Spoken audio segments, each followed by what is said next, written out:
All right. Okay, welcome back, listeners. We are just for some, I guess, a pause for some station identification. This is Aaron's show, and we're talking with Michael Munn. Okay, so I was saying that makes so what I said before. I think we probably lost it, so I'll just repeat it. And if I'm repeating myself, you guys can just skip forward, with you on the track. Yeah, that makes sense because a child cannot just have one Cliff Bar. Children need a lot more for breakfast. Yeah. But you mentioned something really fascinating. You said that they would allow you to have coffee or tea. Is that true? No, that the coffee and teas are only for chaperones. Oh, I see. I see. Yeah, yeah.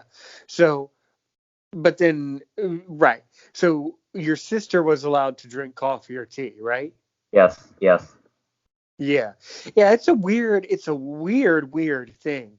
But in America, we have this obsession with when you're at a certain age in life and when you're in a public place, you're only allowed to drink certain drinks. It's yes, really weird, and other countries don't do it. For the most part, if you're a child, you can basically, if you're with a parent, you can basically have whatever you want in reason. Um, but so then that's interesting. So then did your sister drink the coffee or the tea? Oh, she drank the coffee. I see. I see. Yeah. Yeah. Okay. Well, why don't you start by telling us about the first morning at this camp and some of the first activities you did? Oh, the first morning after breakfast, we were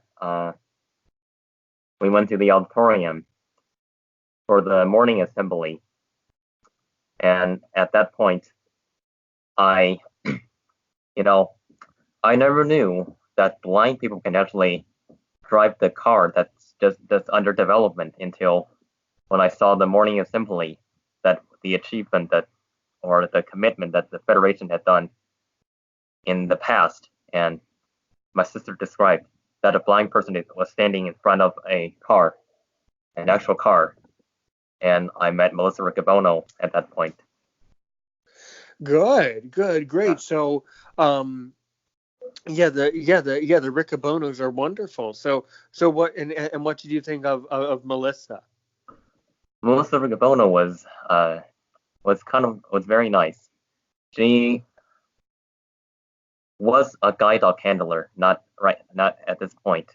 But at that time, Yeah, indeed, at she that time, was. yeah, she was a Yes. guide dog handler, and you know, at the first night, I don't know, who she was, and she was, giving directions to the dog from the garage Mm, to the dormitory. When she says turn straight, go straight and then turn left. And I thought that she was telling us, me in general, what to do. And it turns out that she was giving the direction to her dog. That really I see. fascinated me.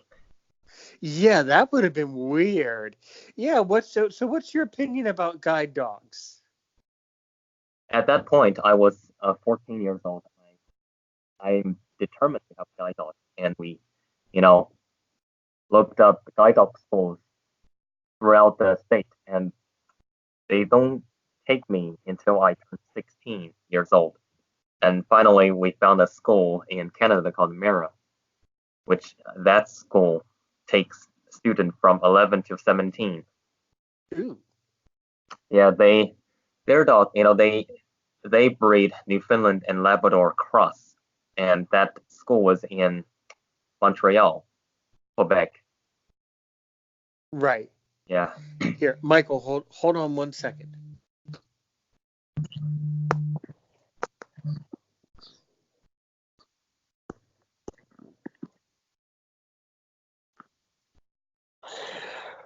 Okay, let me just say that I do need to get going now. Of course, I certainly want a part three to this interview. What about you? What do you think of a part three Oh, for this interview? part three will be great because I, in general, had a lot of stories that I need to share. You may certainly do that. Yeah. All right then, guys. Well, um, You've been listening to a very special edition of Aaron's Show, the podcast for blind people, where we talk about issues in the blindness community.